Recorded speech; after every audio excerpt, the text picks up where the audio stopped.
잠언의 교훈 10번째, 잠언 16장 18절 말씀 같이 하겠습니다. 교만은 패망의 선봉이요 거만한 마음은 넘어짐의 앞잡이니라. 아멘. 우리 그리스도인들에게 있어서 확실히 드러난 죄가 있고 또 잘 드러나지 않는 죄가 있습니다. 무슨 거짓말하고 이런 것뿐만 아니라, 근데 잘 드러나지 않으면서도 정말 위험한 죄가 있다면 교만이라고 말할 수 있습니다.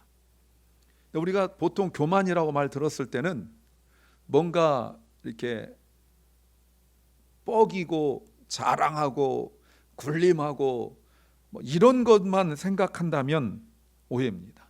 남을 막 무시하고 내가 얼마나 많이 가졌는지 이렇게 드러내길 좋아하고 이런 것만 생각한다면 오해예요.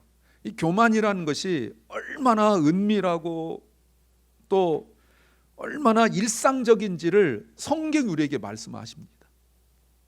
성경이 우리에게 말씀하는 교만은 너무나 은밀하고, 그리고 이게 어떤 특별한 것이 아니라 일상적이라는 것을 우리가 주목해 봐야 합니다. 교만은요, 사람을 갑자기 팍 쓰러지게 하지 않아요. 물론 그럴 때도 있어요. 그러나 보편 성경에서 말하고 있는 교만은 아주 서서히 우리 속에 들어와 가지고 우리로 하여금 어떤 일들, 어떤 상황들 속에서 너무나 자연스럽게 행동하도록 해요. 나는 괜찮다라는 어떤 착각, 신앙생활을 말하는 겁니다. 물론 인격도 마찬가지고요. 이 정도면 괜찮지라고 말하는 그 안정감. 또 하나를 말할 수 있다면, 내가 내 실력과 능력으로 이 정도는 할 수 있어 라고 말하는 자신감. 대표적으로 3개 정도라고 말할 수 있어요. 하나는 착각, 하나는 안도감, 하나는 자신감. 이런 게 교만입니다. 어떤 사람도 확 드러나는 사람들이 있잖아. 저 사람 교만해. 태도 벌써 알거든요. 그런 정도의 사람들은 교만해요. 그런데 너무나 우리 한 사람 한 사람이 나도 모르게 그 교만한 마음들이 스며들어가게 되어지면 주의 은혜로 깨달을 때까지 그것이 교만인지 몰라요. 근데 여러분 정말 아십니까? 진짜 교만은 이런 겁니다. 보세요. 하나님 없이도 살 수 있다는 생각, 이게 교만의 본질이에요. 이 정도면 괜찮아 라든가, 아니면 나는 괜찮은 사람이다 라든가, 내 실력으로 할 수 있어 라고 말하는 이런 것들의 그 밑바탕에 뭐가 깔려 있냐면 하나님 없이도 살 수 있다는 생각이에요. 하나님 없으면 살 수 없다. I cannot live without God 이렇게 나와야 되는데 I can live without God. 하나님 없이도 살 수 있다. 왜? 어제도 살아봤잖아요. 요 며칠 요 근래 살아봤잖아요. 그렇게 하나님 막 목매달아 생각하지 않고, 그렇게 하나님 부르지 않고 애걸복걸하지도 않고 그랬는데 살아내잖아요. 그때 우리 속에 이게 교만이다라고 다가오진 않지만 살으니까 사라지네 라는 그 생각이 곧 뭐예요? 이 교만의 본질이에요. 그런데 그 교만이라는 것은 우리 속에 은밀히 자연스럽게 점차적으로 우리를 침투하게 되어지다가 어느 순간 정말 내가 하나님의 도우심, 내 힘으로 할 수 없어서 하나님의 도우심이 정말 필요할 때 넘어집니다. 요 근래 다시 나타나기 시작했지만 옛날에 한국 축구가 그랬잖아요. 잘 몰고 가서 골대 앞에서 빵 차가지고 넘겨버리고, 톡 차는 건 재미가 없기 때문에 그 앞에서 골대 앞에서 골키퍼 없는데도 힘껏 빵 차가지고 골대를 넘기게 만드는 그런 꼴을 하는 거예요. 또 달리기 막 하다가 그 앞에서 딱 그 피니시 라인에서 딱 가지막 밑에 앞에서 콕 넘어지는 것처럼 교만이라는 것은 나도 교만인 줄 모르고 그렇게 살아가고 있다가 정말 나에게 뭔가 새로운 놀라운 일들이 필요할 그때 반드시 넘어져요. 이게 성경이에요. 자, 오늘 잠언 16장 18절 말씀 보십시오. 오늘 본문 말씀이죠. 교만은 배망의 선봉이요, before destruction. 거만한 마음은 넘어짐의 before a fall 이라고 말하고 있어요. 여러분, 이게 뭡니까? 성경에 말하죠. 반드시라는 겁니다. 반드시. 교만은 패망의 선봉이요, 거만한 마음은 넘어짐의 앞잡이다. 이거는 그럴 수 있을까라고 예측하거나 상상하거나 또는 그렇게 될 수도 있어라고 가능성을 말하는 것이 아니라 반드시. 그게 현재형이에요. 반드시. 누가 이렇게 말씀하신 거예요? 하나님께서 말씀하신 거예요. 이 말이 무슨 말입니까? 다시 굳이 말하자면 교만은 패망의 선봉이요, 반드시. 거만한 마음은 넘어짐의 앞점이라 반드시. 한데 이 반드시란 말을 굳이 다른 말로 말하면 프린시플, 원칙이라고 말할 수 있어요. 원칙이에요. 규칙이에요. 교만은 반드시 넘어지는 게 규칙이에요. 하나님께서 만드신 규칙이에요. 어디서 넘어져요? 여러분, 여기가 피니시라면, 끝선이라면 이쯤 넘어지면 다시 일어날 수 있잖아요. 근데 정말 그 발 앞에서 딱 넘어져 가지고 멀거니 보기만 하고 말아버리게 만드는 거예요.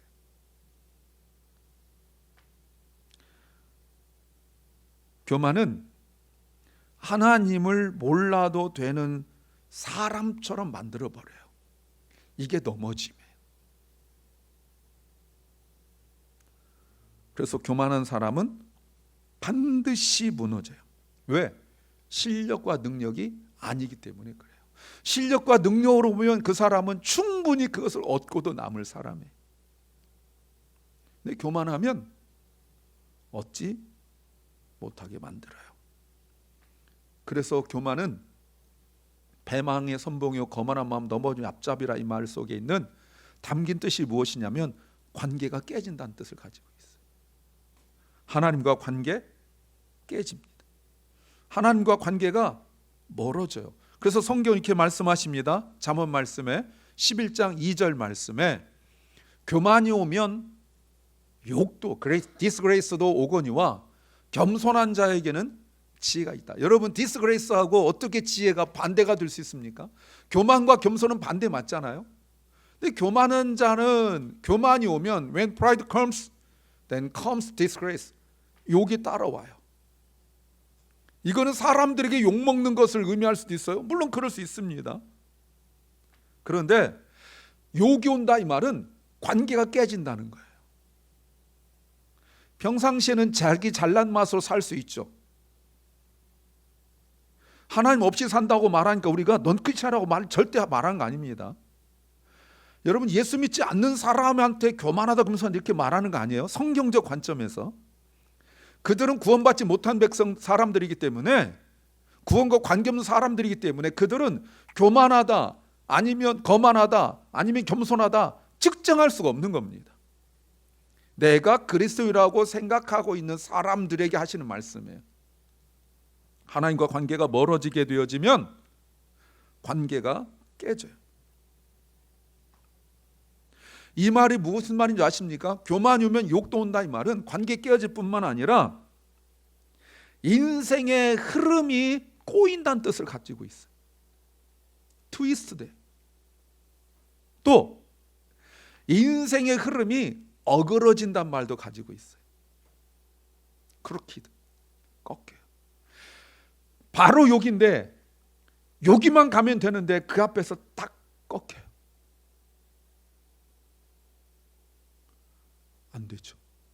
제가 예전에 막 아프기 시작했을 때 말씀드렸잖아요. 축구 이런 걸 제가 좋아하고 운동 같은 거 좋아하는데, 저는 섬기던 교회에서 교구 그 연합 예배를 공원에 파괴해서 드렸는데 이제 축구를 했어요. 남자들 축구하는데 거기 이제 남미 분들 같이 축구를 하는데 제가 운동 조금씩 하기 때문에 하는데 예전처럼 몸싸움 하려고 툭 부딪혔는데 공은 저기 있는데요, 내 몸이 저기가 있어요. 밀려가지고. 저는 안 밀렸거든요. 툭 밀으니까 공은 저기 있는데 몸은 여기가 있어요. 밀린 거예요. 헛발질만 하는 거예요. 그 앞에서 툭 차면 들어가는데 거기서 헛발질해요. 그보다 더 심한 게 뭐예요? 교만이 인생을 어그러지게 만들어요. 마치 꿈에서 나온 것처럼 손만 뻗으면 닿는데 손 뻗어도 안 닿는 뭐 이런 걸 말하고 있는 거죠.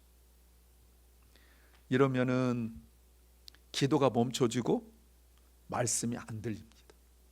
신기해요. 이거는 동전의 앞뒤와 아주 비슷해요. 교만하면 인생이 어그러지고 꼬이기 시작하면 말씀이 안 들리고 기도가 안 돼요. 일반적 기도는 해요. 식사기도 하고 뭐 도와주세요 뭐 이런 거는 하는데 하나님과 깊은 관계를 맺는 기도가 잘 안 돼요. 그러면요 어떻게 되죠? 하나님께서 사랑하시는 영혼이기 때문에 내버려두지 않습니다. 어떻게 합니까? 깨트려요. 깨트려버려요. 사람으로 깨트리고 물질로 깨트릴 때가 있고 또 질병으로 깨트릴 때가 있고 그래서 겸손한 사람은 지혜가 있단 말 뭐예요? 여러분 디스그레이스하고 위즈덤하고 지금 반대 의견을 쓰고 있습니다. 왜 지혜죠? 내가 지금 무엇을 해야 될지 알고 있다 이 말입니다. 그래서 하나님은 사랑하시기 때문에 교만한 자를 그냥 내버려 두지 않으세요. 그래서 깨트리심으로 하나님만 바라보고 하나님께 다시 돌아오도록 만드세요. 그 무너짐이 하나님께서 내리시는 징계가 아니라 회복의 시작일 수 있습니다. 잠언 29장 23절 말씀, 사람의 교만은 자기를 낮추고 겸손한 자는 존귀를 얻는다. 이 말씀은 역설이죠. 패러독스죠. 낮아지는 자가 높아지고 높아지는 자가 낮아진다고 말씀하고 있습니다. 이때 사람이 교만이 무슨 말일까요? 프라이드란 말 이때 무슨 말이에요? 자기를 스스로 채운다는 뜻이에요. 자기 스스로 채우는 사람은 오히려 낮아지고 자기 자신을 스스로 비우는 사람은 존귀를 얻는다라고 말씀하고 있어요.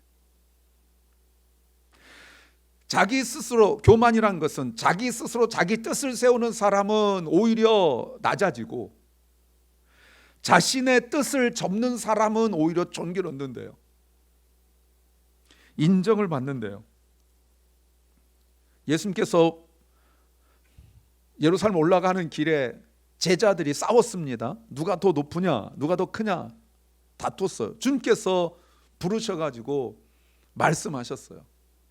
두 가지 말씀하셨죠. 하나는 너희들이 그렇게 높아지려 하는 것은 하나님 믿지 않는 사람들 하는 거라는 거예요. 이방인들이 그렇게 한다는 거예요. 또 하나 베드로에게 뭐라고 말씀하셨냐면 사탄이 너를 채에다 밀가부로 하려고 할 때 그걸 요청했으나 내가 기도했다. 그러시면서 우리가 누가복음 보셨죠? 네가 회복하고 난 이후에 너 형제들을 돌봐라 이렇게 말씀하셨어요. 그래서 사람이 교만이라는 것은 자기 스스로를 높이는 사람이기 때문에 하나님 없이 살아가려는 사람은 자기를 낮추어지게 되어지고 하나님 외에 다른 것이 없다라고 말하는 사람은 인정을 받게 된다라는 뜻입니다. 그런데 문제는 뭐냐면 스스로 교만해질 수는 있으나 스스로 겸손할 수는 없습니다.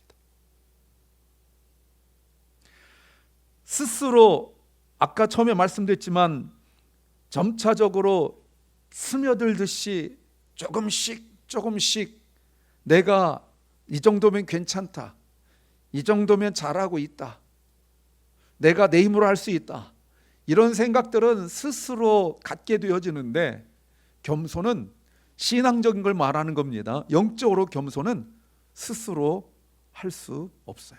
스스로 겸손할 수 있는 사람은 없어요. 하나님께서 낮아짐을 허락하시는 때가 있습니다. 언제요? 우리가 실패했을 때, 우리가 억울함을 당했을 때, 사람들에게 외면당했을 때, 때로는 질병으로, 때로는 물질적 어려움으로, 이런 것들을 통하여 막 억울하고 분통이 터지고, 왜 나에게 이런 것이 생겼을까, 이렇게 생각할 것이 아니라 하나님이 이때 나를 향한 어떤 계획을 가지고 계신가를 생각하는 것이 겸손할 수 있는 방법이에요. 네. 세상 일은 그렇지 않습니다. 세상 일은 그렇지 않아요. 제 외종 육촌 형이 씨름 선수하다가 학교에 씨름이 없어지는 바람에 운동해가지고 농구 선수가 됐습니다. 핸드볼 하다가 뭐 등치가 너무 좋으니까. 그런데 잘 안 되는 거예요. 그래서 뭐 했냐면, 다 가고 난 뒤에 체육관에서 혼자 농구대를 향하여 하루에 1000개씩 이렇게 슛 연습을 했어요. 몇 시간 동안.